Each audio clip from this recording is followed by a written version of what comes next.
The air at Edwards Air Force Base bites like a blade at 5:45 a.m., the Pacific chill slicing through my worn jacket as I haul a mop bucket across Hangar 7's concrete floor.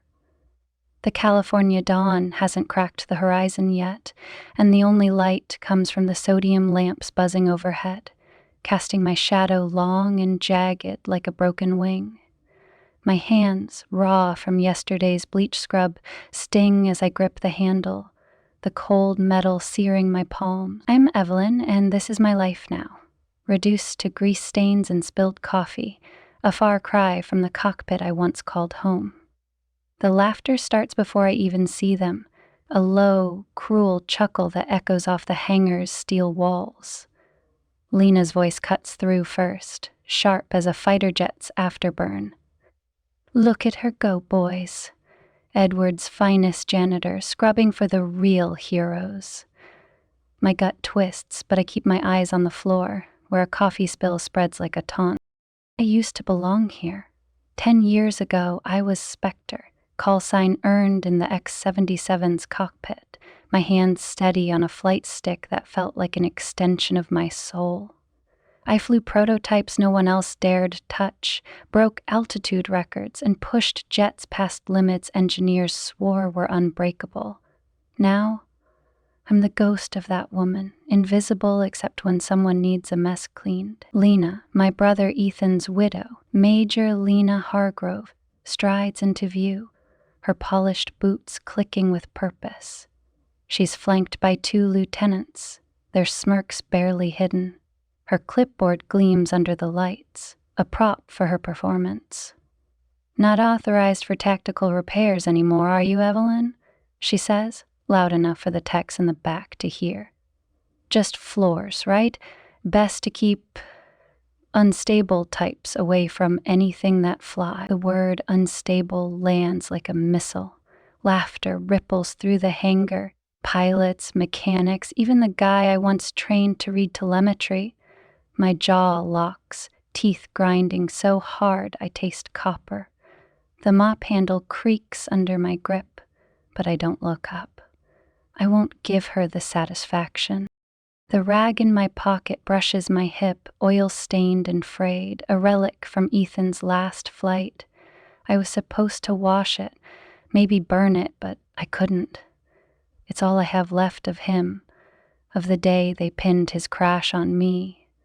I wasn't in the cockpit, wasn't even on the mission, but I questioned the diagnostics too loudly, too persistently. The review board called it overstepping. My license vanished in a meeting no one acknowledges, and the whispers followed. Emotional liability, unfit for command. Ethan's death broke me, but their betrayal buried me. I twist the mop head, wringing it dry, the dirty water splashing into the bucket like my own silenced rage. Lena's voice turns syrupy, a mock pity that stings worse than her scorn. "Family ties don't get you far these days, do they? Not after that mess." She means the crash, the one they said I caused by tampering with the jet's AI. A lie, but one they wrote into my record. I keep mopping, each stroke a vow. I'm still here. I survived you. The coffee stain fades after 3 passes, but the laughter doesn't. I dump the water, rinse the bucket, and head to the tool station, eyes fixed on the floor. The hangar smells of jet fuel and rust, a scent that used to mean freedom. Now it's just a cage. Behind me, Lena's boots retreat, her entourage trailing like obedient dogs. I don't look back. I can't afford to. My breath steadies as I reach the maintenance platform outside, where the desert air carries a faint tang of salt from the distant Pacific. I sit on the concrete lip, hands on my knees, the rag a heavy weight in my pocket. The base is waking up. Boots stomping, tools clanging, jets groaning in their bays. I close my eyes, and for a moment I'm back in the X-77. The sky splitting open before me, the throttle singing under my palm. Then a voice shatters the memory. "She's still out here, huh? Mopping up her own dreams." A junior officer barely old enough to shave snickers as he passes. I don't flinch. I've heard worse.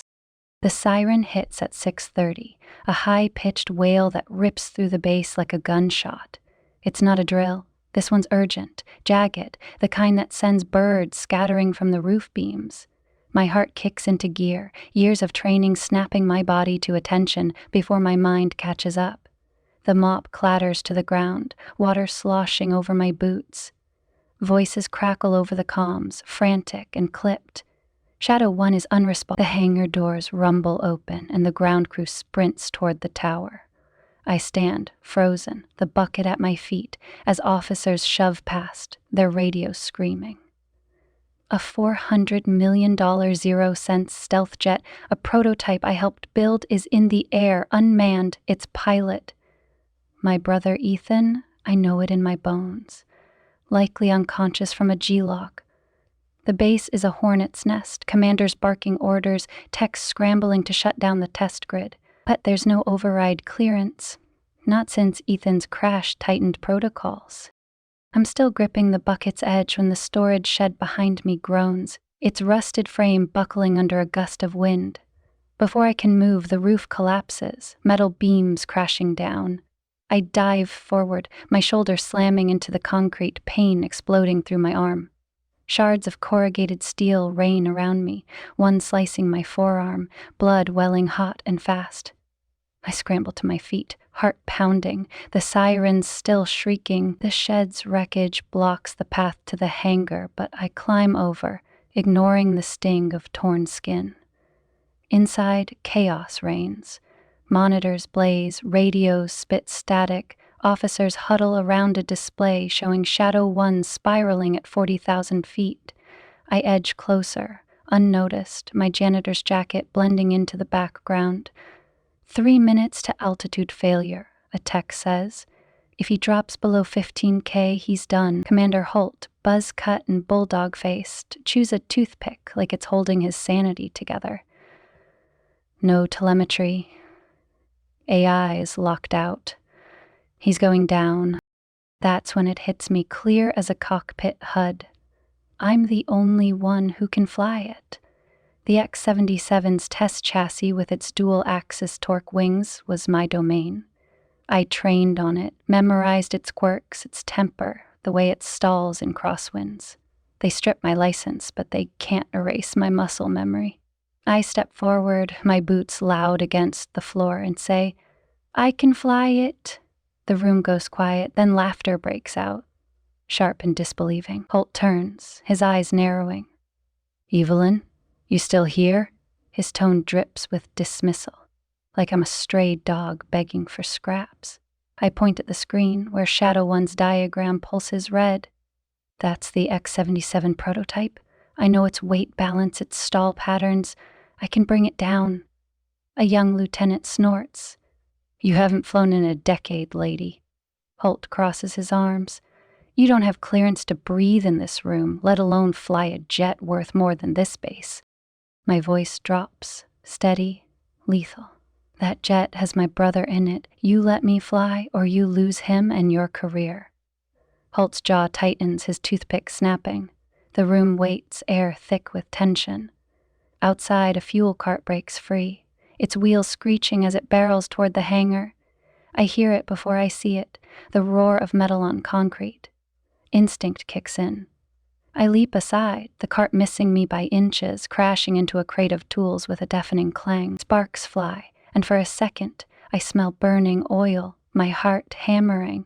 The control room barely notices, too consumed by the crisis. Holt stares at me, something flickering in his eyes, memory, maybe, of the pilot I used to be. He mutters, "Get her gear, move." No cheers, just stunned silence as a corporal scrambles out. The locker room smells of sweat and leather, the flight suit heavier than I remember. My hands shake as I strap in, the gloves fitting like a second skin.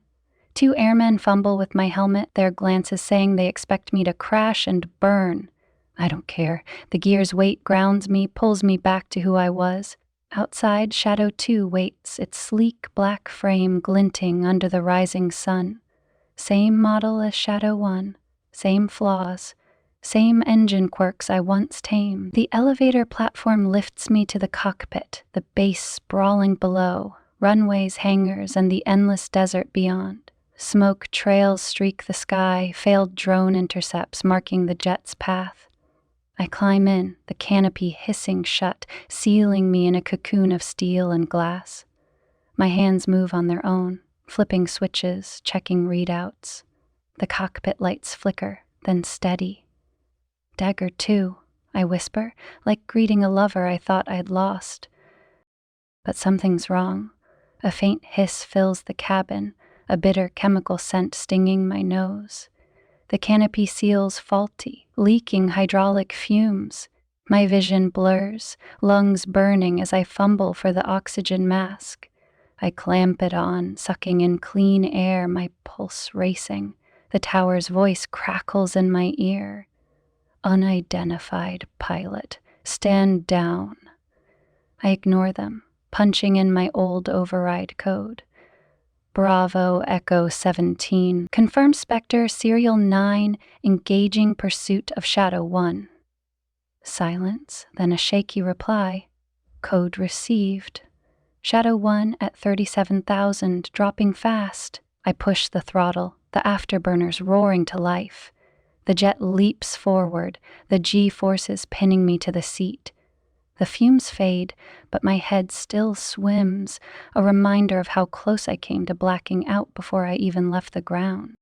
The sky opens like a wound, cloudless and brutal. I climb, the X-77 singing under my hands, every vibration familiar. Below, Edwards shrinks to a speck, the desert stretching endless and unforgiving. My HUD locks onto Shadow 1, a blip tumbling nose down, smoke trailing like a comet's tail. Ethan's in there, strapped to a machine I built, a machine they said I broke. I switched to the legacy frequency, one we used in the X-77's early tests, known only to a few. Shadow 1, this is Spectre. Ethan, do you copy? Static. Ethan, it's me. Come on, wake up. Nothing. My chest tightens, but I push it down. I can't lose him again, not like this. Then it happens. A turbulence wave hits, a pocket of unstable air rolling off the Sierra Nevadas. The jet lurches, the right wing dipping hard. Alarms scream, the HUD flashing red. I wrestle the stick, muscles burning, leveling out just as the ground spins into view. My breath catches, sweat stinging my eyes. That was too close. I refocus, Shadow 1 still spiraling below, its altitude bleeding fast. I dive, matching its pitch, the airframe shuddering under the strain. Ethan, I say, softer now. You said you'd follow me anywhere. Follow me home? The words feel like a prayer, raw and desperate. On the base monitors, I know they're watching. Split-screen feeds showing my jet and his, a ghost and a dying hawk dancing in the sky. The hangar's laughter echoes in my head, Lena's voice mocking, unstable, unfit. I grip the stick tighter, my knuckles white. They thought they could erase me, write me out like a bad line of code, but I am still here, still flying, still the best damn pilot they ever had. And I'm not done yet. Shadow 1's wings twitch, a faint shift in angle. My heart leaps. Base, I bark. Autopilot may be engaging, stand by. Other outcropping the countryside, like feathered flights. It's so do I. Ethan's jet levels, slow and agonizing, its nose lifting beside mine. We descend together, wings steady. Like we're kids again, racing across the Nevada flats with nothing but sky ahead. The tarmac rushes up, my wheels kissing the ground, smooth as silk. Ethan lands seconds later, his jet wobbling but intact. Ground crews swarm his cockpit, medics shouting, but no one comes for me. I sit there, canopy closed, staring at the base that laughed me out of the sky. My hands tremble now. the adrenaline fading, leaving only the weight of what I've done. I open the cockpit, climb out, my boots hitting the pavement with a quiet thud. Across the tarmac, Ethan staggers out, helmet off, his eyes finding mine. He salutes, slow and deliberate, his voice crackling over the open comms. I'm alive because of her. The base falls silent, the laughter gone, replaced by something heavier. Respect, maybe, or fear. But I know this isn't the end. The base's report will bury me again, just like before. They'll call it Ethan's miracle, not mine. Lena is still out there, her clipboard ready to rewrite history. And the Nightshade jet, locked in Hangar 9, waits for me, its secrets humming in the dark. I touch the rag in my pocket, Ethan's patch rough against my fingers. They thought they clipped my wings, but I'm already digging my way out, and when I fly again, they won't just hear me. They'll feel the sky shake. The tarmac still hums with heat as I walk away from Shadow 2, my boots echoing in the dusk. Edwards Air Force Base sprawls around me, a maze of steel and secrets, its sodium lights flickering like cold stars. Ethan's salute lingers in my mind, his voice over the comms. I'm alive because of her, a fleeting shield against the silence that's already creeping back. I'm Evelyn, call sign Spectre, and I just flew a $400 million 0-cents jet to save my brother. But the base doesn't cheer for ghosts. The ground crew swarms Ethan's jet, medics barking orders, while I slip into the shadows of Hangar 7, my flight suit heavy with sweat and memory. The rag in my pocket, Ethan's old patch, brushes my hip, a reminder of the crash they pinned on me. I saved him, but I know they'll bury me again. They always do. I head to the maintenance platform, the desert air sharp with salt and jet fuel. My arm throbs where the storage shed's shard sliced it, blood crusting under the sleeve I tied as a bandage. I sit on the concrete lip, hands on my knees, and let the base's rhythm, boots, tools, distant engines, wash over me. The sky's a bruise, purple and gold, and for a moment I'm back in the X-77, the world falling away as I climb. Then a voice cuts through. Hell of a stunt, Janitor. It's Lena, Major Lena Hargrove, leaning against a crate, her clipboard glinting like a blade, her smile's a razor, her eyes cold. You think one joyride makes you a pilot again? My jaw tightens, but I don't bite. She steps closer. Her boots deliberate. You're a liability, Evelyn. Always were. Ethan's lucky, but luck doesn't clear your record. I stand, meeting her gaze. My record's cleaner than your conscience, Lena. Her smile falters, but she recovers, turning away with a laugh. Enjoy your moment. It won't last. She's right about one thing. The base's report will erase me. I saw it before, 10 years ago when I broke altitude records in the X-77. They called a meeting, not a celebration. Emotional instability, they said, scrubbing my name while promoting my co-pilot, a rookie who barely knew the stick. Now, as I walk to my quarters, the base's silence feels like a noose tightening. My room's a cell, bunk, desk, a window framing the runway's blinking light. I don't turn on the lamp. In the dark, I pull out a leather journal, its edges worn from years of hiding. No digital traces, no hackable files, just paper and ink. I sketch flight patterns, blind zones, wind corridors, my hand steady despite the ache in my shoulder. I'm planning something, though I don't yet know what. The Nightshade jet, locked in Hangar 9, calls to me. It's $500 million, 0 cents, frame a ghost like me. I slip to Hangar 9 after midnight, the base quiet except for the drone of cleaning units. My ID badge never revoked. Maybe they forgot, maybe they didn't care. Chirp softly and the lock blinks green. Inside, the air's cold, heavy with dust and disuse. The Nightshade looms, matte black and coiled, a predator shelved after a crash they called cursed. I helped design its AI, A reflex map that learned a pilot's instincts, predicted moves like a second mind. Too human, they said, shelving it. And me. I climb the platform, my boots soft on the ladder, and lean into the cockpit. The manual override blinks, asking for ID. I type a test string, a config I coded years ago, flagged as theoretical. Then I add my signature override, a backdoor they never found. The system hums, lights flickering blue, then green. "Welcome back, Commander Evelyn," it says, voice soft and mechanical. My breath catches a rush like oxygen after drowning. She remembers me. But the hum grows uneven, a spark snapping in the console. Smoke curls from a panel, acrid and sharp, a short circuit. I grab the extinguisher strapped to the platform, spraying foam as flames lick the wiring. My heart pounds, the fire hissing out just as the outer door creaks.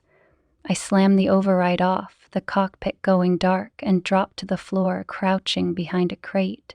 2 engineers enter, toolkits clanking. "Heard something, power up," one says, flashlight sweeping. I hold my breath, the foam's chemical tang stinging my nose. "Routine diagnostics," I call, stepping out, my voice smooth. "Command wanted a baseline on dormant aircraft." They nod, hesitant, and leave. I exhale, my hands shaking now. That was too close. Back in my quarters, I lie on my bunk, eyes on the ceiling, fingers twitching like they're still on the stick. The nightshade's alive, and so am I. But I'm playing with fire. Literally. By 4 a.m., my journal's filled with schematics, a flight sequence for the nightshade. I check diagnostics logs I pulled from the hangar's terminal, finding my AI code still embedded, flawless despite their attempts to delete it. The jet didn't fail. They failed to trust it, or me. I'm mapping high-altitude maneuvers when my door buzzes, a sharp, insistent sound that jolts me upright. A young officer stands in the hall, eyes wide, reeking of panic. "Ops needs you. Now." I throw on my jacket, the cut on my arm throbbing, and follow him. The command center's a war zone. Screens flashing red, voices overlapping, General Vance at the helm, his gray buzz cut glinting under the lights. He signed my discharge, called me volatile. Now he's staring at a crisis.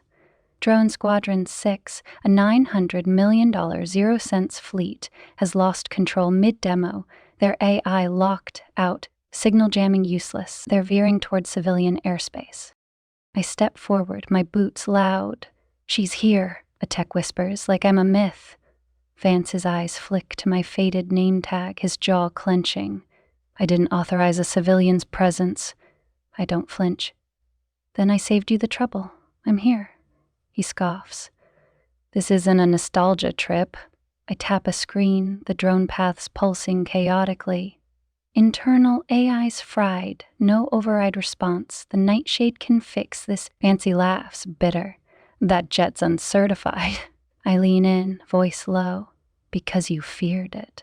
It's fast enough to catch them, strong enough to override with wave interference, but it only runs my config, the one you called nonsense." The room quiets, officers exchanging glances. I press harder. "Unless you want to explain to Congress why you let drones crash over LA because you couldn't trust a janitor." That shuts them up. Vance's jaw twitches, his eyes darting to the screens. "You're the only one it responds to," he mutters, admitting what the diagnostic screamed yesterday. He nods. "Do it." But I'm not done. 3 conditions, I say, stepping closer. Full operational control, no interference, public record, no scrubbed logs, and my record reinstated with commendation. Vance grunts, agreeing to the first. The legal officer nods for the rest. Confirmed. I turn to leave, but a jeep screeches outside, its headlights blinding. A drone, hacked rogue, dives toward it, rotors shrieking. I sprint out, shoving the driver aside as the drone slams into the fender, metal crunching. I hit the ground, gravel biting my palms, the jeep's fuel tank hissing dangerously close. My pulse races, but I'm up, running to Hangar 9, the base a blur of alarms and shouts. The nightshade waits, its frame gleaming under dawn's first light. I suit up, straps biting into my bruised shoulder, the cockpit welcoming me like home. "Commander Evelyn," the system says. "Good morning." I taxi to the runway, the tower squawking. Call sign Tempest, cleared. I lift off, the jet roaring, the G-forces a familiar embrace. Over the Pacific I spot the drones, silver glints darting too close to civilian flight paths. One wrong move and they'll crash into a passenger jet or a satellite field. My fingers fly over the console, pulling my override code from memory. "Come on, girl," I whisper. "Trust me." The jet vibrates, then roars, a sonic pulse bursting from its wings. The drones shudder, then still, turning slowly under my control. The tower crackles. They're responding. My God, they're following her. I guide them back, a shepherd in the sky, my breath held until the last one docked. But an alert flashes. Internal media feed, unscrambled. The mission streaming live, satellite relay uncut. Numbers tick up, thousands, then millions watching. A thread runs beside my telemetry. "Ghost pilot, she's here to fix what they broke." I feel no pride, just a quiet resolve. I land, the wheels kissing the tarmac, but the hangar doors burst open before I unstrap. Reporters swarm, cameras flashing, voices shouting, "Who are you? Why'd they hide you?" I climb down, silent, my boots a verdict. An airman hands me a Dodd envelope. General Vance wants me in the conference suite. I follow him through a back corridor, my name trending online, not for falling, but for soaring. The room's cold, oak table stretching long. Vance stands, hands flat, flanked by Colonel Dreyfus and Rear Admiral Scott, the tribunal that broke me. "Ma'am," Vance says, an olive branch and a confession. They offer a quiet commendation, an NDA to bury me again. I don't touch their folder. Instead, I lay down a manila envelope, yellowed with age, holding falsified reports from my discharge. Then a flight recorder chip from the Nightshade's predecessor. "This proves I never lost control," I say. "You lied." Their faces pale. I set my terms. Full record restored. Federal probe into my tribunal, a veterans reform seat, and a public apology, broadcasted, my name spoken clear. "Or I give this to the press," I add, "and let them judge your medals. They break before the clock ticks twice. By afternoon, hashtags erupt, justice for Evelyn, unclipped wings. My inbox floods with stories, pilots, engineers, janitors, all erased like me. A woman dressed down to dim her shine, a man suspended for safety reports. You gave me hope, they write. I don't cry. I've bled too much for tears. That night my phone lights up. Lena, you could have been quiet, part of something bigger. I reply, I already am. I don't sleep, watching the sky from my window, jet engines echoing in my chest. A ceremony looms, a medal, a podium, but I have one last mission. In D.C., the venue's grand, marble, flags, reporters caged outside. My name's buried in the program, Lena's headlining as a veteran advocate. Irony burns my throat, but I smile, measured. A handler warns, stay on script, no family mentions. I nod, sipping water in the green room, Lena's voice droning through the walls. We honor the forgotten. Hypocrite. My cue light turns blue. I step onto the stage, uniform crisp, the applause polite, hollow. I read 2 lines from the teleprompter, then stop, folding the script. Cameras roll, text, shift. I pull out a photo. Me at 19, hydraulic fluid on my face beside a broken jet. This was me, I say, projecting it. Before your silence. The screen changes. Spreadsheets of discharged pilots, names, ranks, altered records. Then a memo. Lena's signature authorizing suppressed complaints for public optic stability. Gasps ripple. You didn't forget us, I say. You erased us. Lena's voice cuts in, shrill. This isn't the place. Security moves, a guard stating, You're on administrative hold, she hisses. I run this board. Not anymore, he replies. Veterans stand, one saluting. I breathe, free. I didn't come for headlines, I say. I came so no girl on a tarmac feels invisible. I salute the back row where base tech snuck in and step off. No applause, just truth. Solid as a landing. 3 weeks later, I'm civilian commander, strategic innovation wing, my record restored. Letters pour in, cadets, mothers, a girl in crayon. My mom believes I can fly now. I mentor discharged pilots, no scripts, just truth. I visit Lena's office, laying down a photo. Me, Ethan, her. When we thought the sky was ours, I choose flight over fight, I say, but I won't forget who clipped my wings. She's silent, her empire crumbles. That evening, I walk Hangar 9, the nightshades shadow long. A young pilot suits up nearby, her nod a thank you, not permission. The sky never belonged to them. It waited for us.